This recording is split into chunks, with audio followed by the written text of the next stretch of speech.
You know, I got to thinking about this war, and I've been thinking about it quite a bit lately, and really how hypocritical it is, the conservatives, to support it. But I got to thinking about this conversation I heard on Mark Levin where he was talking to this caller about welfare, and it seemed like the same accusations he was making towards this liberal about welfare are the same things that are going on in this war that he and other conservatives support so much. And it brought me back to, you know, when I was first began reading libertarian philosophy, how they talk about welfare and warfare being the two main tools for the expansion of the state. And, you know, this has gone on throughout history, but in more recent times, you know, you have the czars of Russia, you know, in the early 20th century, you know, creating warfare on every different country they could think of, all as an excuse, you know, to expand the powers of their government. Of course, Hitler perfected this, and FDR did the same thing, and they cry war, war, war, and they create fear and panic as a way to send people rushing into the arms of the government. And the best instance we have of this is the income tax, which was instituted to pay for the war, and we somehow haven't been able to get rid of that yet. So Mark Levin's talking to this person, and he's talking about welfare, and he's beating this person up, and I'm loving it, you know, because he's on the halfway right side on this one, you know. So he's saying, you think we ought to just pay people to sit around and do nothing? You don't think that creates an incentive for unproductive behavior? And this liberal's on the telephone saying, well, Mark, I know some people abuse it and it gets out of hand, but some people really need it. We just need better oversight. And Mark jumps in and says, oh, that's always the case with you liberals. You get bad government, and what's your solution for bad government? More government. And I'm thinking, yes. Thank you, Mark. Good job. You've got the logic right on this one. You got bad government, something that should never exist in the first place. So instead of abolishing it, what do? We throw more government at it, throw more money at it. And the problem is it's too big to start with. That's why it's susceptible to so much fraud and waste. But we want to make it bigger and hope that somehow that'll make it more efficient. And it never works. It never works. Then I hear Sean Hannity talking about the failed promises, false hope that the government gives you. They prey on your fears. They give you false promises, false hope, and then they never deliver. And I started to put this together with an article that I read about the process for allocating contracts inside of Iraq. And of course the process has become fraught with abuse and waste.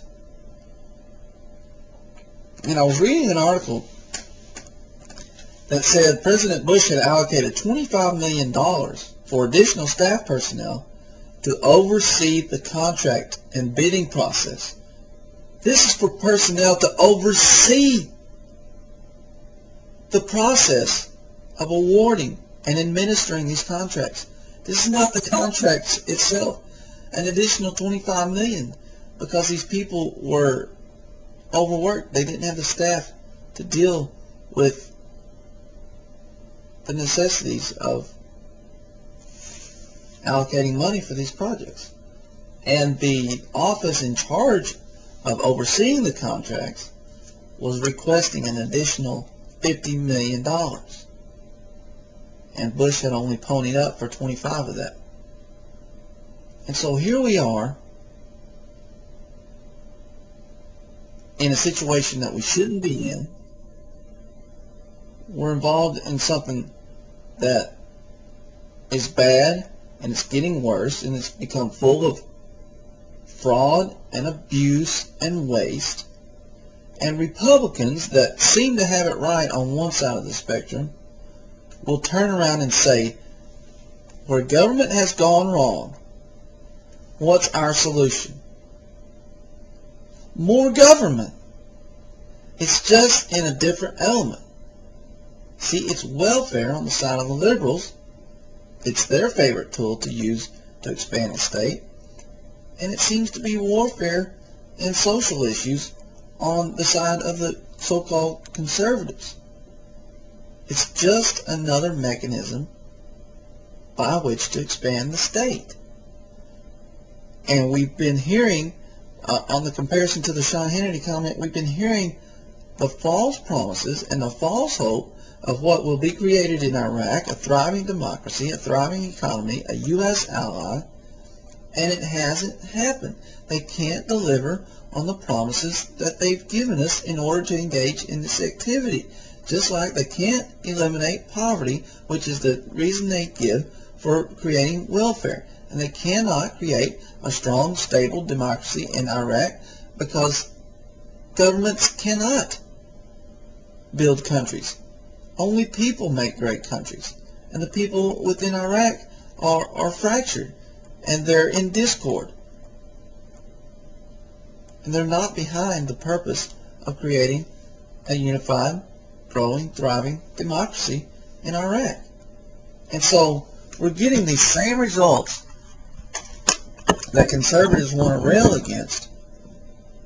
We're getting these same results of failed promises, false hope, unable to deliver on the promises that they make. We're in the same situation of making as the solution for bad government more government, only in a different element. And nobody sees the parallels. Nobody sees the similarities. Somehow it's for national security. Somehow if they put that cloak on it, it makes it okay. Well, it's the same old trick that's been tried by the liberals in the economic realm and that has been tried by statists in every realm from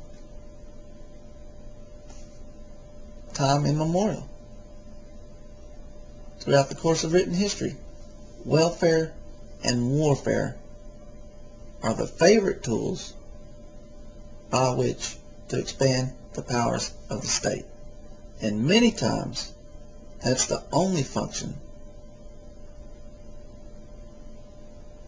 that they serve.